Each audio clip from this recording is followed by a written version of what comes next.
Ako'y naglakad-lakad lang naman at nakakita na naman ako ng ice cream.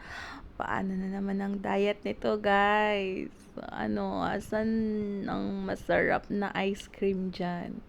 Pili-pili, ang daming pagpipilian. Mura lang din. Yung iba, mahal. Siyempre, pag mas mahal, mas masarap. Ayan. Nakatingin talaga ako sa mga chocolate ice cream kasi yan yung mga favorite ko. Tapos yung mga nuts. Nuts.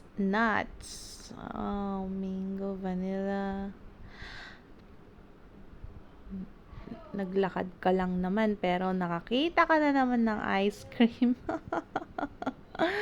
Paano na naman ang diet niyan? Ako, wala na ring exercise.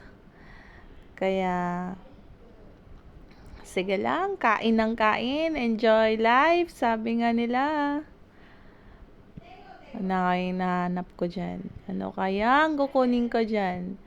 Ano kaya ang kukunin ko dyan? Ayan na.